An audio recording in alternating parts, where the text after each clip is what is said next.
তুই বলছিলি না তোর সাথে কোনো অদ্ভুত ঘটনা ঘটেছিল? হ্যাঁ, আমি আগে কাউকে বলিনি, কারণ আমি নিজেই বুঝতে পারিনি এটা আসলে কী ছিল। কি হয়েছিল বলতো?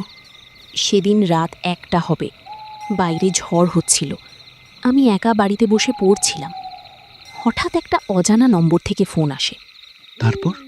আমি রিসিভ করতেই ওপাশ থেকে খুব আস্তে একটা কণ্ঠ বলল, অরিত্রা, আমি আমি বিপদে আছি।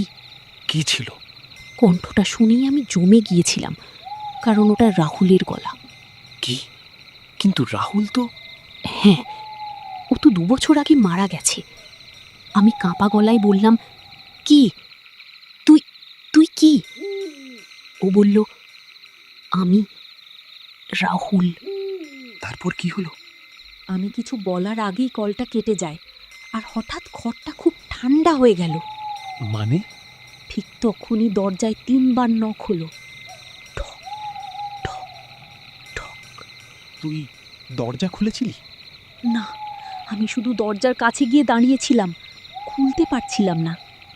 বাইরে থেকে আবার সেই গলা, দরজা খোল প্লিজ, ও আমাকে ছাড়ছে না। শুনে তো গা শিউরে উঠছে। তারপর হঠাৎ আমার একটা কথা মনে পড়ে। ছোটবেলায় শুনেছিলাম মরা মানুষের নাম 3বার ডাকা উচিত না, কারণ কিছু একটা সেই নাম ধরে ফিরে আসে। তুই কি ওর নাম ডেকেছিলি? হ্যাঁ, আমি ফোনে 3বার বলেছিলাম, রাহুল রাহুল রাহুল। তারপর? আবার নখ হলো। ঠক ঠক ঠক। কিন্তু এবার গলাটা বদলে গেছে। একটা অদ্ভুত বিকৃত আওয়াজ।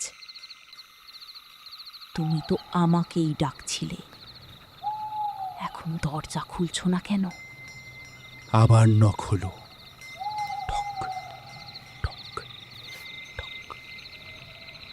কিন্তু এবার গলাটা বদলে গেছে। একটা অদ্ভুত বিকৃত আওয়াজ। তুমি তো আমাকেই ডাকছিলে, এখন দরজা খুলছো না কেন?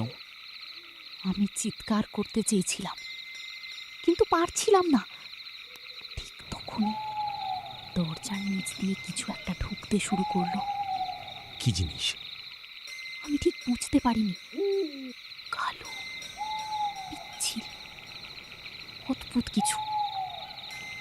ওটা ঘরের ভেতরে ছড়িয়ে পড়ে, আর তারপর মানুষের আকার নিতে শুরু করে। মানে? মুখটা রাহুলের মতো, কিন্তু সবকিছু বিকৃত। চোখ মুখ উল্টো হয়ে গেছে। ওটা আমার দিকে তাকিয়ে হাসলো আর বলল, আমি তো বলেছিলাম ও আমাকে ছাড়ছে না। তারপর তোর কি হলো? পরদিন সকালে সবাই বলে দরজা ভেঙে ঘরে ঢুকে কাউকে পাইনি। মানে? তুই... আমি এখনো জানি না আমি বেঁচে আছি না তখনই শেষ হয়ে গিয়েছিলাম। মানে তুই এখন... শুধু একটা কথা মনে রাখিস, কখনো মরা মানুষের নাম 3বার ডাকিস না।